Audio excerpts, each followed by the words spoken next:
गीता ज्ञान में आज हम सीखेंगे कर्मों के किए बिना मनुष्य एक पल भी नहीं रह सकता। आइए इसे हम एक कहानी के द्वारा समझते हैं। इस कहानी में एक बार एक अध्यापिका सारा दिन स्कूल में पढ़ाकर थकी हारी घर लौटी और एक गिलास में उन्होंने पानी भरा। आधा गिलास पानी पीने के बाद अध्यापिका की नज़र पास खेलते अपने छोटे बेटे पर पड़ी। अध्यापिका ने बेटे को अपने पास बुलाया और उससे पूछा, बताओ ये गिलास आधा खाली है या आधा भरा हुआ है? आपसे भी कोई ये प्रश्न करे तो ये हो सकता है आप कह दो कि गिलास आधा खाली है या फिर कहोगे कि गिलास आधा भरा है। कोई चतुर बनते हुए ये भी कह दे कि गिलास तो पूरा भरा है, आधे गिलास में पानी है और आधे गिलास में हवा भरी है। परंतु अध्यापिका ने लड़के ने ऐसा कुछ नहीं कहा, बल्कि छोटे बच्चे ने माँ के हाथ में गिलास लिया और सीधा रसोई में गया।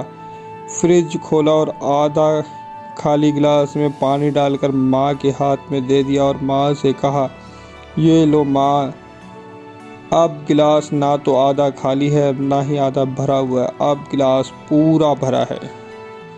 ज़्यादातर अध्यापक ये जवाब सुनकर खुश हो जाते कि गिलास आधा भरा है और ये सोचते हैं कि बच्चे ने सकारात्मक सोचा।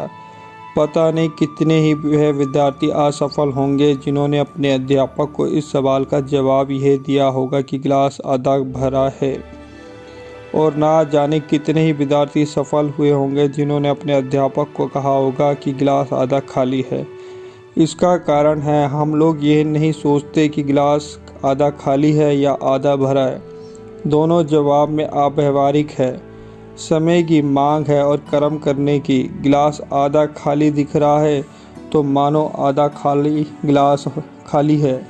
ये सच्चाई है और कर्म करो कि वह गिलास भर जाए। सिर्फ सकारात्मक सोच से कुछ नहीं होगा। जब तक बच्चे की तरह तुरंत एक्शन ना लिया जाए। श्री कृष्ण भी कहते हैं, कर्मों का आरंभ किए बिना कोई भी कर्म बंधनों से मुक्ति नहीं पा सकता। कर्म तो करना ही होगा। आइए इसको हम और अच्छे से समझे गीता ज्ञान में। कर्म योग और संन्यास योग में से कौन सा मार्ग कल्याणकारी है, इसके विषय में अर्जुन भगवान से प्रश्न करता है। भगवान बताते, कर्मों के बिना इस संसार में निष्काम कर्म के मार्ग पर नहीं चला जा सकता।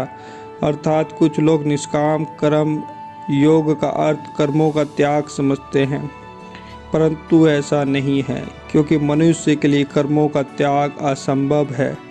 सभी लोगों को कर्म तो करने ही पड़ेंगे, जैसे आँखों का देखना, चलना फिरना, सांस लेना, भोजन ग्रहण करना आदि।